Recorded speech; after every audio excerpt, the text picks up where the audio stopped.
dikhianati, kehilangan keluarganya, dan jatuh ke jurang kegilaan. Satu-satunya cara untuk bangkit adalah dengan menguasai jurus legendaris yang hanya bisa dipelajari oleh mereka yang telah kehilangan segalanya. Inilah kisah Su Chan, sang legenda pemabuk, dalam film aksi epic True Legend yang rilis pada tahun 2010. Langsung saja kita ke alur filmnya.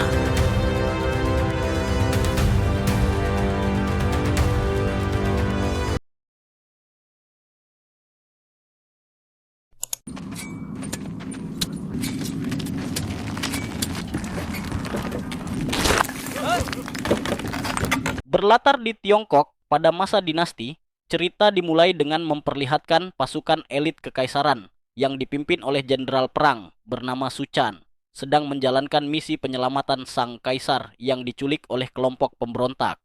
Misi tersebut berjalan mulus sesuai rencana berkat kecakapan Esi dalam mengordinasikan seluruh pasukannya.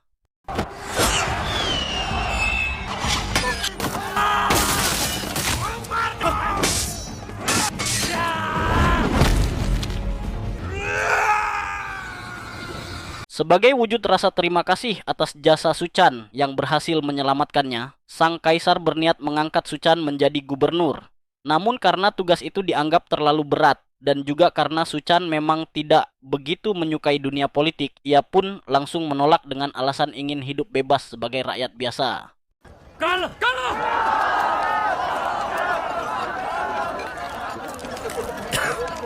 Setelah selesai bertemu dengan sang kaisar, Su Chan lalu menemui kakak iparnya yang bernama Yuan. Ini orangnya persis seperti Su Chan. Yuan dikenal sangat lihai dalam urusan pergelutan, meskipun sifatnya memang cukup temperamental.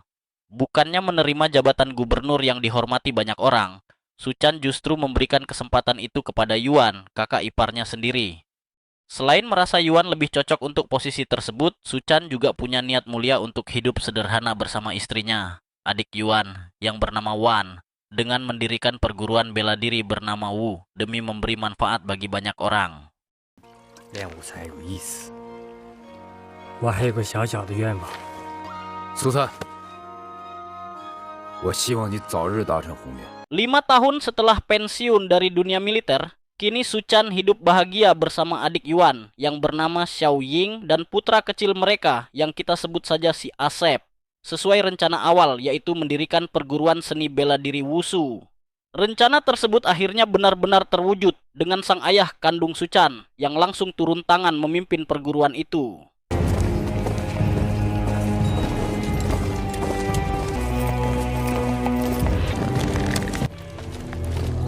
Tepat saat Su Chan sedang menerima banyak murid baru di padepokannya, muncullah Yuan yang datang ke rumah untuk menemui adiknya dan keponakannya, termasuk sang ayah yang sempat terlihat terkejut namun akhirnya merasa senang. Kini Yuan telah menjabat sebagai seorang gubernur dengan kulit yang tampak putih pucat, berbeda dari 5 tahun lalu. Di momen tersebut, sang ayah kembali meminta maaf atas kematian ayah Yuan yang dulu dibunuh olehnya sendiri, dan berharap Yuan bisa melupakan masa lalu itu. Dahulu, sang ayah dan ayah Yuan berasal dari perguruan yang sama. Namun, karena ayah Yuan mempelajari jurus terlarang bernama tinju 5 racun, ia pun berubah menjadi pribadi jahat dan kejam, hingga sang ayah terpaksa menghabisi nyawanya untuk mengakhiri kekejaman tersebut.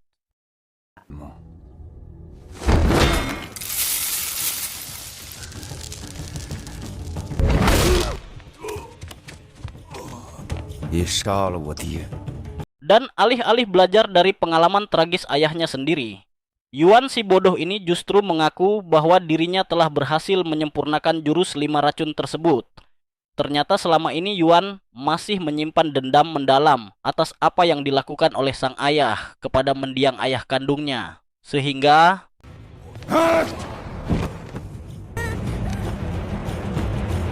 tak lama setelah Yuan membunuh ayahnya, anak buahnya segera menyeret Xiao Ying dan Asep yang mencoba melarikan diri. Namun Yuan tiba-tiba menebas tangan salah satu anak buahnya karena berani menyentuh adik kesayangannya.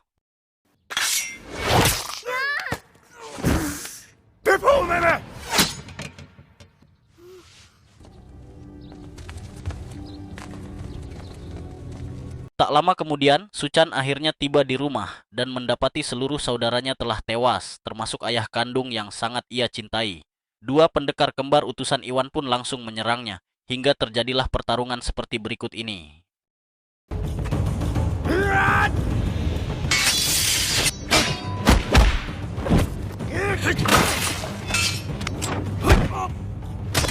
Kedua pendekar itu pun segera melarikan diri setelah gagal mengalahkan Suchan. Sementara itu, Yuan tampak berada di tepi sungai yang deras untuk menabur abu mendiang ayahnya sebagai bentuk penghormatan terakhir. Setelah berhasil membalaskan dendamnya, tak lama kemudian muncul kedua pendekar tadi yang datang untuk melapor bahwa mereka belum berhasil membunuh Suchan.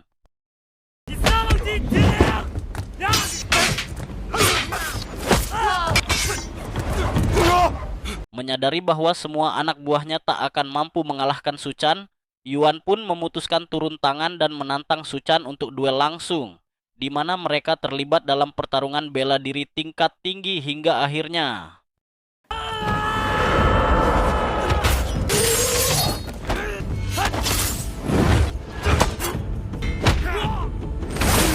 Dan ternyata, Yuan sudah menjahit lapisan emas hitam pada tubuhnya, yang membuatnya tidak mempan alias kebal terhadap senjata tajam. Namun bagi seorang Suchan yang telah mencapai tingkatan bela diri yang sangat tinggi, tidaklah sulit baginya untuk melancarkan serangan meski hanya dengan tangan kosong saja.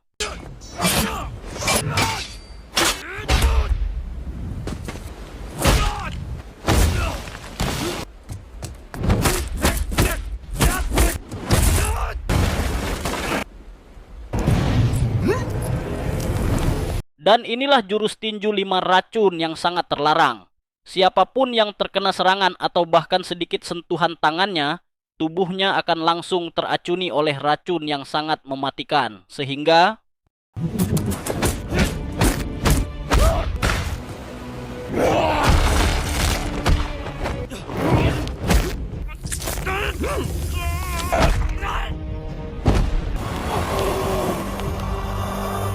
saat Yuan hendak menghabisi Suchan, Asep pun langsung maju melindungi ayahnya, hingga membuat Yuan menghentikan serangannya seketika.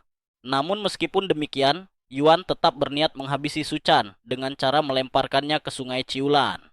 Tak rela melihat suaminya celaka, Xiu Ying pun langsung terjun menyusul dan inilah yang terjadi.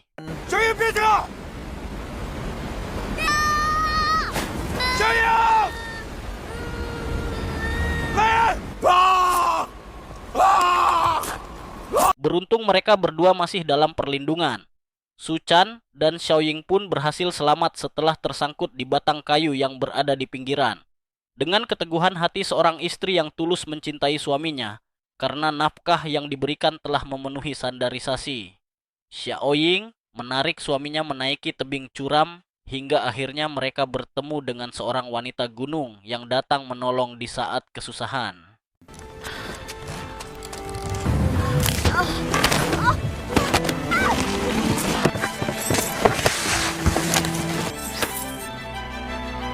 Dia bernama, kita sebut saja si Surti, seorang tabib sekaligus penyintas yang telah lama hidup menyendiri. Dengan teknik akupuntur yang dikuasainya, si Surti pun mulai mengobati Suchan menggunakan jarum andalannya.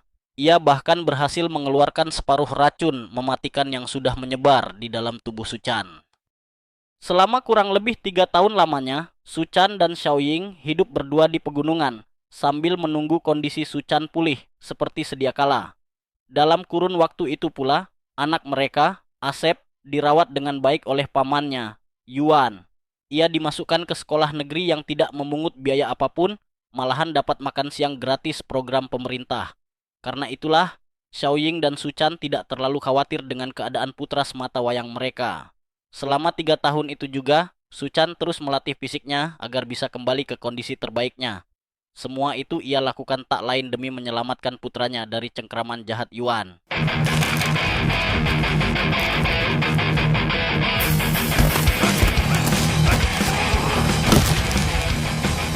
Sementara itu, kita akan melihat Yuan yang masih terus mengasah jurus tinju 5 racunnya.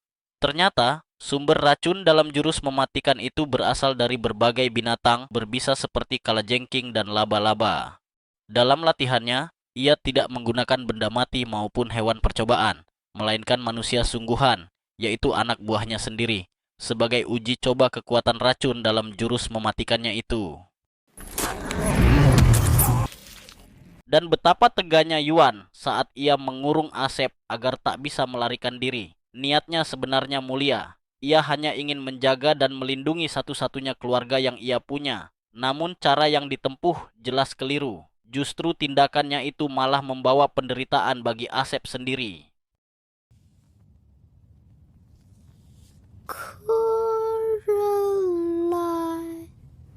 Pada suatu hari ketika Suchan tengah berlatih dengan sangat keras, ia tanpa sengaja bertemu dua pendekar sakti mandraguna yang menguasai jurus meringankan tubuh. Karena merasa tertarik, Suchan pun langsung mengejar mereka berdua, dan inilah yang terjadi.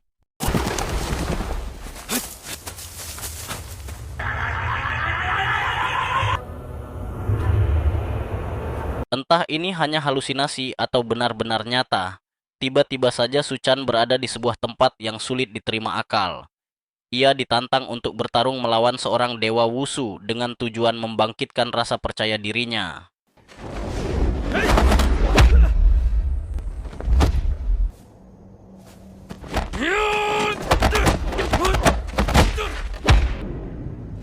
Saat pulang, Suchan sudah dalam keadaan babak belur. Ia lalu menceritakan pertemuannya dengan dua pendekar sakti di sebuah tempat yang aneh. Xiao Ying pun mempercayai ucapan sang suami setelah melihat tubuhnya yang dipenuhi luka-luka.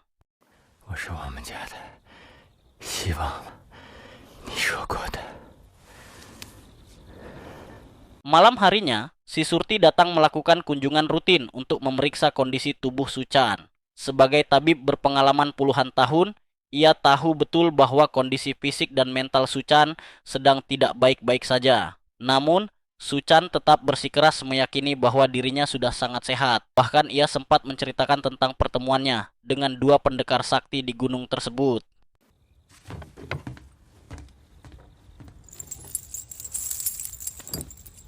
Tepat setelah Suchan masuk ke kamar, si Surti berbicara empat mata dengan Xiao Ying untuk menjelaskan kondisi mental Suchan yang mungkin sudah sangat parah. Selain detak jantungnya yang tidak beraturan, si Surti juga mengatakan bahwa di gunung ini tak ada siapa-siapa selain mereka bertiga. Maka dapat dipastikan bahwa apa yang Suchan percayai tak lebih dari sekadar ilusi yang ada di dalam kepalanya saja.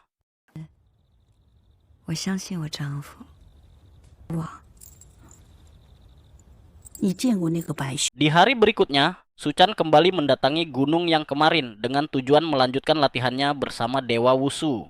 Kemampuan Suchan pun perlahan mulai menunjukkan peningkatan.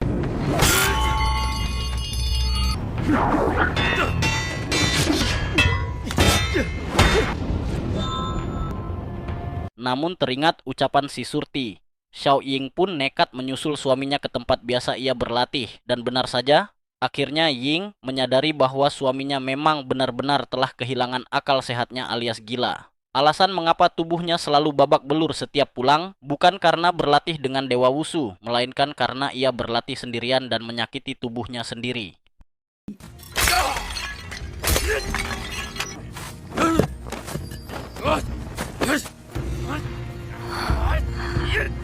Ketika Suchan pulang ke rumah, Ying langsung memberitahunya tentang kondisi psikis dan mental yang sedang ia alami. Namun karena mengatakan seseorang itu gila secara langsung adalah hal yang mustahil diterima, Suchan pun tidak mempercayai ucapan istrinya dan tetap yakin bahwa semua ilusi yang ia alami adalah sesuatu yang benar-benar nyata.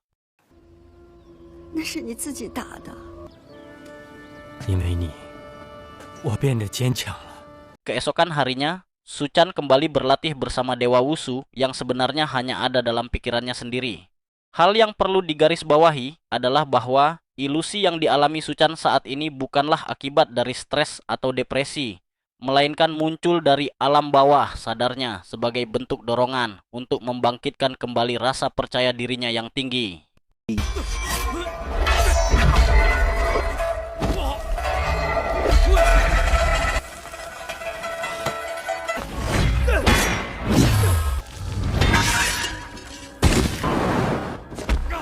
Bagi Xiaoying, ia hanya bisa terdiam lemas setelah benar-benar menyadari kondisi mental suaminya yang semakin memburuk. Alih-alih menaruh harapan besar pada Suchan untuk menyelamatkan putra mereka, Xiaoying justru menjadi pesimis terhadap kemungkinan keluarga mereka bisa berkumpul kembali. Maka daripada terus-menerus bergantung pada suaminya yang semakin gila, Xiaoying pun memutuskan pergi ke kota seorang diri demi menyelamatkan putra mereka dari genggaman Yuan, kakaknya. Suchan sendiri tampak masih terus berlatih bersama Dewa Wushu, dan setelah berkali-kali mengalami kekalahan, ia akhirnya berhasil memenangkan pertarungan dengan satu pukulan yang membuat Dewa Wushu terpental, sekaligus lulus menguasai semua jurusnya. Kini Suchan akan menghadapi pendekar kedua, yaitu Dewa Mabuk, dan inilah yang terjadi. Dan ya, setelah melihat pukulannya menembus tubuh Dewa Mabuk, Suchan akhirnya mulai percaya pada ucapan istrinya. Tentang semua ini yang ternyata hanyalah ilusi semata. Tak ingin terus terperangkap dalam pikirannya sendiri dan membuat sang istri semakin kecewa, Suchan pun segera menghentikan ilusinya dan memutuskan untuk kembali ke kehidupan nyata yang sesungguhnya. 你们只是我心中的幻想，我再也不想见到你们了。 Terlambat bagi Suchan untuk menyadari permintaan sang istri, karena Xiaoying sudah lebih dulu pergi dan hanya meninggalkan sebuah pesan yang berbunyi, "Kang, bukannya aku tidak sayang padamu, tapi aku sudah tak bisa lagi bergantung padamu. Demi keluarga kita bisa berkumpul kembali, aku akan pergi menyelamatkan putra kita sendirian. Doakan aku dan jangan lupa angkat jemuran tadi pagi."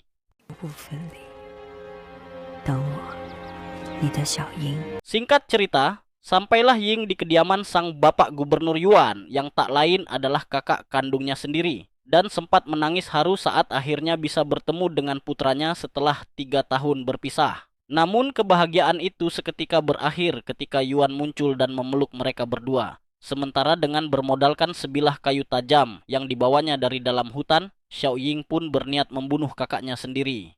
Tetapi 那让我先跟你了结。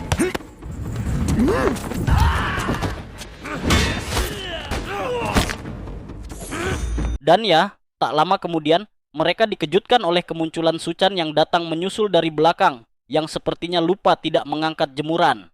Meski latihannya selama ini dianggap gila dan tak masuk akal, namun jurus yang berhasil ia kuasai ternyata bukanlah sesuatu yang sembarangan. Bahkan dua pendekar kembar pun mampu ia kalahkan dengan sangat mudah.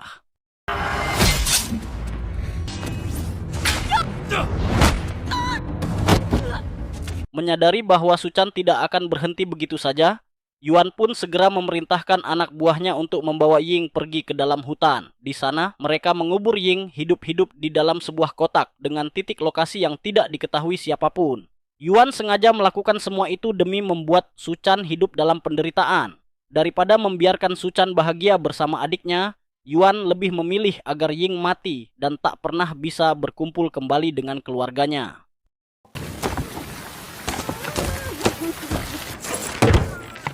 Setelah selesai mengubur Ying, dua penjaga itu pun kembali ke istana untuk melaporkan tugas yang telah mereka jalankan. Namun, Yuan kembali menunjukkan kekejamannya dengan membunuh kedua anak buahnya sendiri demi memastikan tak ada seorang pun yang mengetahui titik lokasi tempat Ying dikuburkan.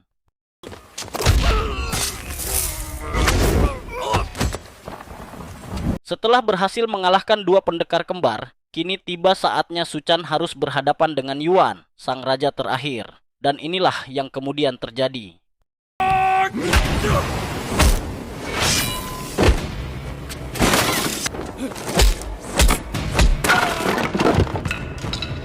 Berlokasi di ruang bawah tanah, gaya bertarung Suchan tampak sangat berbeda dibandingkan 3 tahun yang lalu. Meskipun Yuan tidak bisa dilukai, namun kekuatan dan kecepatan Suchan berhasil mengungguli dirinya. Hal itu terbukti ketika Suchan mampu membanting Yuan berkali-kali tanpa perlawanan berarti.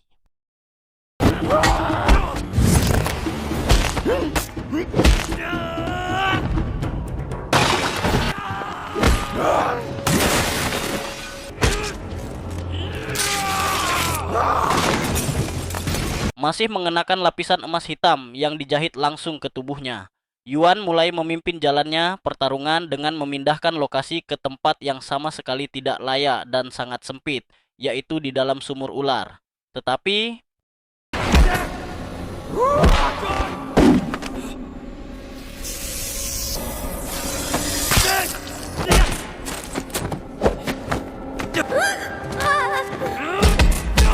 keluar dari sumur ular, Su Chan berhasil membalikkan keadaan dengan meningkatkan kecepatan serangan tangannya. Bahkan, ia mampu merobek sebagian lapisan emas hitam yang menempel erat pada tubuh Yuan.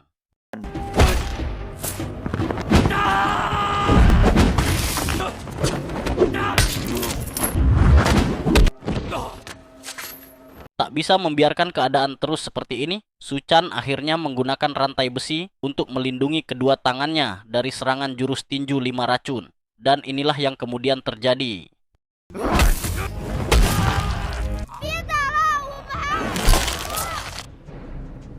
Ketika Su Chan hendak menghabisi Yuan, si Asep sempat berusaha mencegah sang ayah untuk melakukannya. Namun karena amarah yang sudah menguasai dirinya, Su Chan tetap membunuh Yuan hingga akhirnya.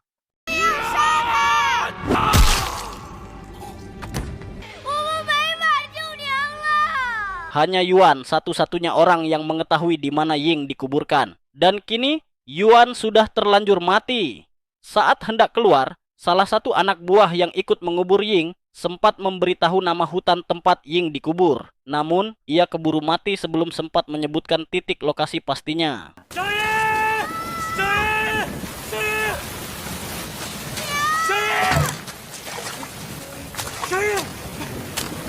Terlambat sudah, saat Su Chan dan putranya masih menggali tanah, Ying sudah lebih dulu menemui ajal karena kehabisan oksigen. Penyesalan pun kini menjadi bayang-bayang yang akan terus menghantui Su Chan seumur hidupnya. Dan tak ada satu hal pun yang bisa ia lakukan untuk mengubah kenyataan itu.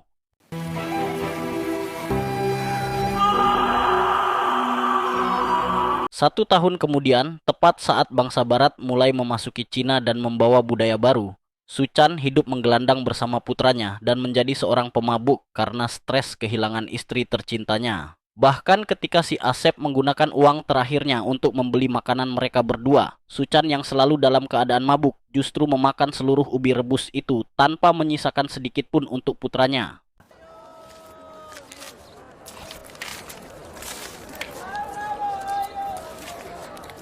Ketika terjadi keributan di sebuah warung, muncullah seorang tokoh pemerintahan yang cukup terpandang. Sebut saja namanya Yanto. Yanto ini adalah ketua Federasi Wushu Cina yang sangat mencintai seni bela diri warisan negaranya. Ia bahkan sempat terlibat perdebatan sengit dengan orang barat yang terus-menerus mengejek seni bela diri Wushu karena selalu kalah dalam pertandingan di arena. 告诉他们，输了，马上关掉竞技场。 Yanto secara tak sengaja melihat si Asep bersama ayahnya yang tampak kelaparan di pinggir jalan. Dengan hati yang tulus, Yanto pun memberikan mereka sejumlah uang, berharap itu cukup untuk mengisi perut keduanya yang terlihat sangat lapar. Bukannya uang itu dipakai untuk membeli makanan bagi putranya, Su Chan justru pergi ke sebuah bar untuk membeli minuman keras. Karena kesadarannya hanya setengah, Su Chan pun salah mengambil gentong minuman milik orang lain. Dan dari situlah semua kekacauan pun dimulai.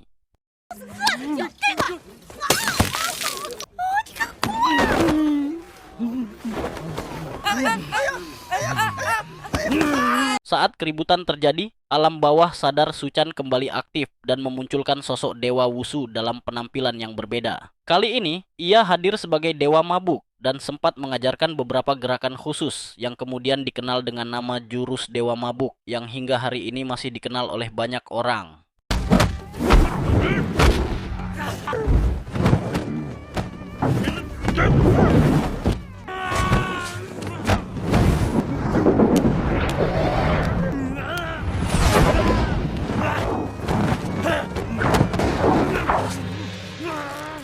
Tak lama, setelah Su Chan menguasai jurus Dewa Mabuk, pemilik warung segera memanggil Yanto untuk membereskan kekacauan yang terjadi di sana. Dan betapa terkejutnya Yanto saat menyadari bahwa pengemis mabuk yang ia lihat itu ternyata adalah sang jenderal yang dulu menjadi atasannya. Karena ternyata Yanto adalah mantan anak buah kepercayaan Suchan sewaktu mereka masih sama-sama bertugas di kemiliteran. 大哥，他是你哥？ Di sebuah gubuk tua, Yanto mulai menceritakan tentang kondisi dunia bela diri yang sedang berada dalam kekacauan besar. Para petarung dari negara barat telah banyak membantai pendekar-pendekar Cina dalam pertandingan brutal di dalam arena. Besok siang, Yanto berencana turun langsung ke arena sebagai salah satu peserta demi membuktikan kehebatan seni bela diri Cina di hadapan dunia. 正在拿我们中国武夫的命开玩笑。 Yanto sebenarnya hanya berharap agar Suchan berhenti minum agar bisa merawat putranya dengan baik. Namun, yang terjadi justru sebaliknya. Suchan malah menitipkan si Asep kepada Yanto karena merasa dirinya sudah tidak layak lagi untuk mengurus dan membesarkan seorang anak. 为了孩子， Tak tega meninggalkan ayahnya sendirian, Asep pun meminta maaf kepada Yanto karena tidak bisa ikut bersamanya. Asep memilih kembali ke dalam gubuk dan memutuskan untuk tetap menemani sang ayah, apapun yang terjadi dan bagaimanapun keadaannya.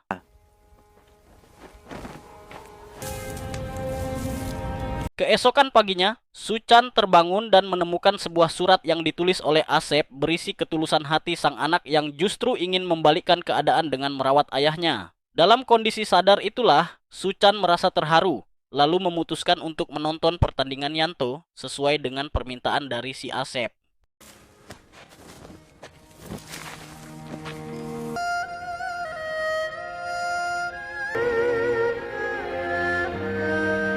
Berlokasi di sebuah arena pertandingan yang diselenggarakan oleh orang-orang barat, Yanto tampak sangat bahagia melihat kehadiran Suchan yang datang untuk menontonnya. Meski sempat diusir karena bau tidak sedap, penjaga akhirnya mengizinkannya masuk setelah Yanto memberinya jubah dan topi yang lebih pantas dan terhormat.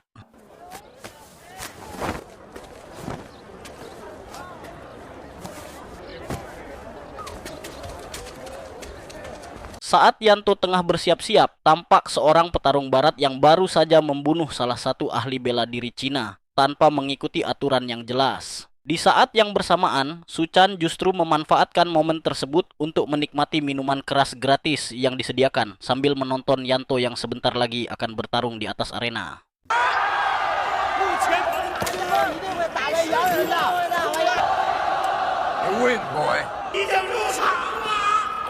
Saat waktunya tiba, Yanto harus berhadapan dengan seorang petarung berbadan tinggi besar yang sekilas terlihat mustahil untuk dikalahkan. Namun, berbekal dasar wushu yang ia pelajari selama di kemiliteran dan telah diasah kembali selama bertahun-tahun, Yanto tetap maju dengan penuh rasa percaya diri. Dan dari situlah semuanya pun dimulai.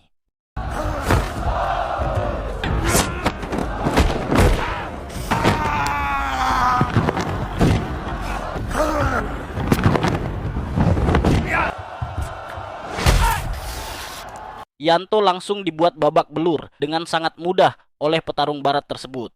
Melihat sahabat ayahnya hampir terbunuh, si Asep pun seketika berlari masuk ke dalam arena untuk mencoba mencegahnya. Dan secara tiba-tiba, sesuatu yang tak terduga pun terjadi.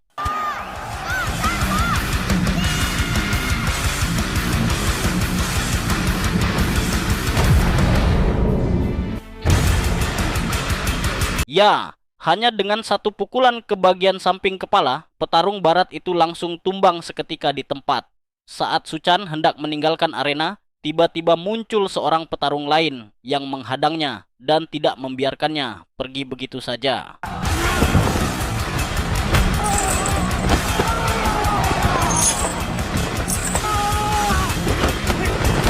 Suchan akhirnya dihadapkan pada dua petarung yang memiliki tubuh besar-besar. Namun, berkat jurus Dewa Mabuk yang baru saja ia kuasai, Suchan berhasil mengalahkan keduanya dengan teknik uniknya dan keluar sebagai pemenang di tengah sorak-sorai penonton.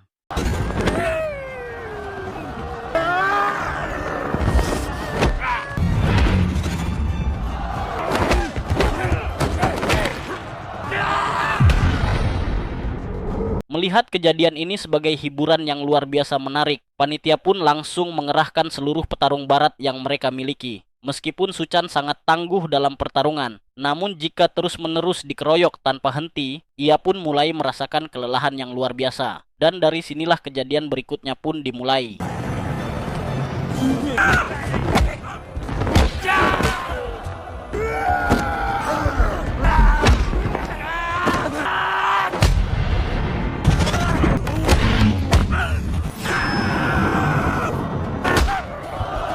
Meski tubuh Suchan sudah mulai babak belur, ia tetap mampu bangkit dan terus melanjutkan pertarungan. Menyadari bahwa lawan kali ini sangat tangguh, sang panitia pun menyuntikkan obat khusus pereda nyeri kepada salah satu petarung andalannya. Dan semakin beratlah tantangan yang kini harus dihadapi oleh Suchan.